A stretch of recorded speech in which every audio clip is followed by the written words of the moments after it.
سلام.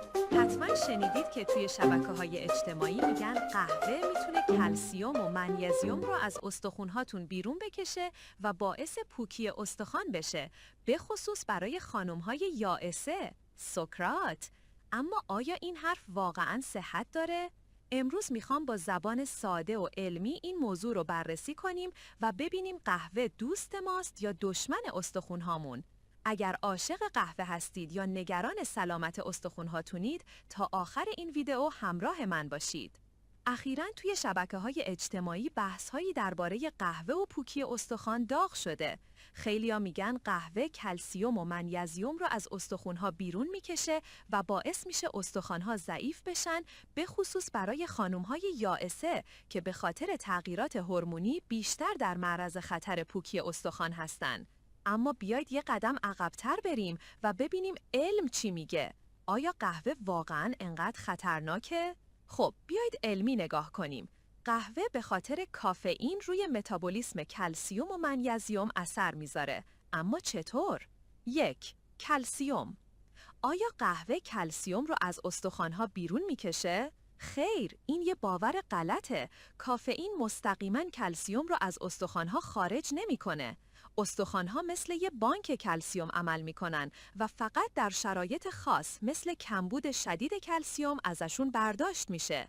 چیزی که واقعاً اتفاق میفته، کافئین باعث میشه مقدار کمی کلسیم از طریق ادرار دفع بشه. مثلا هر فنجان قهوه با حدود 100 میلی گرم کافئین ممکنه 4 تا 6 میلی گرم کلسیم رو دفع کنه. این عدد در مقایسه با نیاز روزانمون که 1000 تا 1200 میلی گرمه خیلی کمه. یه اثر دیگه اینه که کافئین میتونه جذب کلسیم در روده رو یک کم کاهش بده، به خصوص اگه قهوه رو با غذاهای پرکلسیم مثل شیر همزمان بخورید، ولی این اثر هم معمولاً خیلی ناچیزه. 2. منیزیم. داستان منیزیم هم شبیه کلسیومه. کافئین میتونه دفع منیزیم از ادرار رو کمی افزایش بده، ولی این مقدار خیلی کمه و شواهد علمی قوی نیست که بگه قهوه به طور جدی منیزیم استخوان‌ها رو تحت تأثیر قرار میده. نکته مهم اینه که اگه رژیم غذاییتون پر از منیزیم باشه، مثلا با خوردن آجیل، سبزیجات برگدار یا غلات کامل، این اثر کافئین عملاً بی اهمیت میشه. خلاصه، قهوه کلسیم و منیزیم رو از استخوان‌ها بیرون نمیکشه، بلکه فقط دفعشون رو کمی زیاد میکنه یا جذبشون رو یکم کم میکنه. اگه مقدار قهوه‌تون متعادله، مثلا 1-2 فنجان در روز، جای نگرانی نیست. حالا یه سوال پرتکرار، اگه شیر قهوه بخوریم بازم باید نگران باشیم؟ جواب کوتاه نه، اگه متعادل مصرف کنید. یه فنجان شیر قهوه معمولاً 100 تا 150 میلی لیتر شیر داره که حدود 150 تا 200 میلی گرم کلسیم به بدن میرسونه. این مقدار کلسیم به راحتی دفع کلسیم ناشی از کافئین 4-6 میلی گرم به ازای هر فنجان رو جبران میکنه. فقط یه نکته، اگه قهوه و شیر رو همزمان میخورید، ممکنه جذب کلسیم یک کم کمتر بشه، چون کافئین میتونه با جذب کلسیم تداخل کنه. ولی این اثر خیلی جزئیه و اگه رژیم غذاییتون پر از کلسیم باشه اصلاً مشکلی نیست. برای منیزیم، شیر مقدار کمی منیزیم داره. هدف 17 تا 40 میلی گرم در لیوان.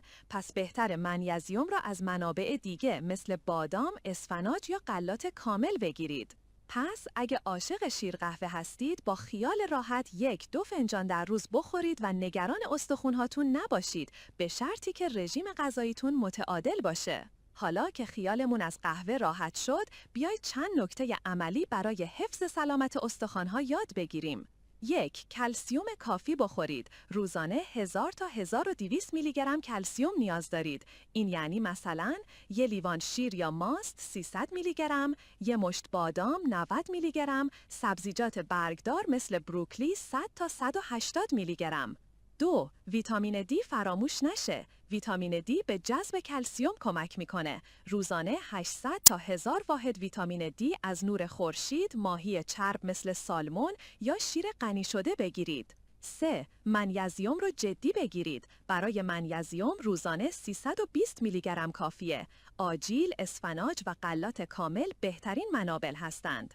4. ورزش کنید. ورزش‌های مثل پیاده‌روی، یوگا یا تمرینات مقاومتی به قوی موندن استخوان‌ها کمک می‌کنه. 5. قهوه رو متعادل مصرف کنید. 1-2 فنجان قهوه یا شیر قهوه در روز هیچ مشکلی نداره. اگه بیشتر می‌خورید، مطمئن بشید کلسیم و منیزیم کافی می‌گیرید.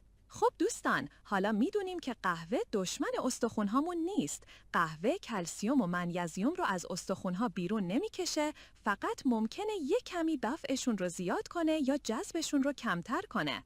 اگه 1-2 فنجان قهوه یا شیر قهوه در روز میخورید و رژیم غذایی متعادلی دارید، اصلاً نگران نباشید. شما عاشق قهوه هستید یا شیر قهوه؟ توی کامنت ها به هم بگید روزانه چند فنجان قهوه میخورید و چطور کلسیم و منیزیم دریافت میکنید. خب دوستان، اگر این ویدیو براتون مفید بود، لایک کنید، کانال رو سابسکرایب کنید و زنگوله رو بزنید تا ویدیوهای علمی بعدی رو از دست ندید.